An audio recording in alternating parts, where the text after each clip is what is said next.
Hey guys, welcome back to another episode of Navigating Endo with Ashley. Today, I'm excited to talk to you about the top 3 things that I do once an endo flare-up starts. So grab a seat and get comfy. These are the remedies that I use when my endometriosis symptoms start to flare up. Now, for me, my major symptoms are cramps, nausea, and back pain, or sciatica. Alright, so the first thing that I always like to grab out of my bedroom or my living room, wherever it is, my hot water bottle. This thing is my best friend. I'm not kidding, I'm very serious because I spend a lot of time with this water bottle. Now, as soon as I bring the water bottle out to the kitchen, which is why I'm filming in the kitchen today, I come over and turn on my tea kettle. Now, the hot water bottle is mainly used for my abdominal cramps. However, I use it for my cramps, my lower abs, my upper abs. I also use it on my low back.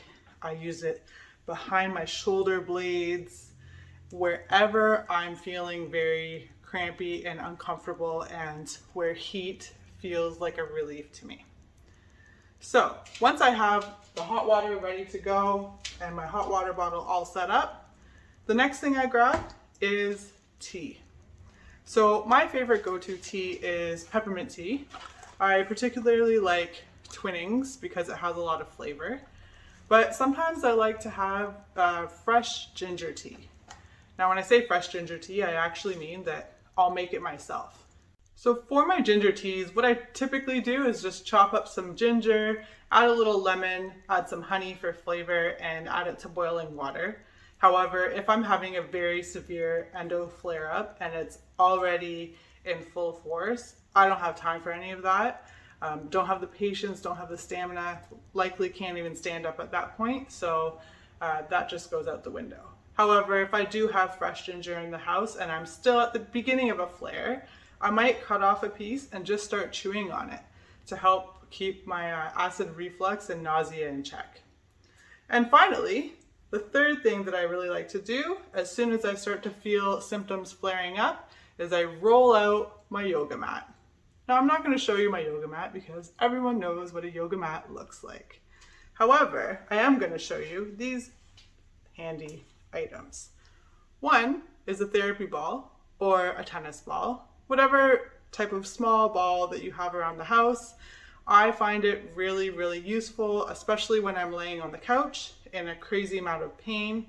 Sometimes I just put it right under my sciatic nerve, roll it around a bit. Sometimes I roll this around behind my shoulder blades too, because that's where I get a lot of tension and where my muscles just seem to cramp up on me. So anywhere where I can get the couch or the chair that I'm on to help support it and I can move around myself makes it a lot easier. And then there's this foam roller. This thing helps out immensely as well. So if I'm not having a crazy flare and I'm able to make it to the floor to my yoga mat to do some stretching and some rolling out of my muscles, then I use this. However, I also use this when I'm laying on the couch in crazy pain to either separate my knees when I'm laying in the fetal position, or even just to support underneath my knees when I'm laying on my back on the couch. So I really hope that these tips were very helpful to you, and don't forget to like, share, and subscribe to the channel. And I look forward to talking to you guys again next time.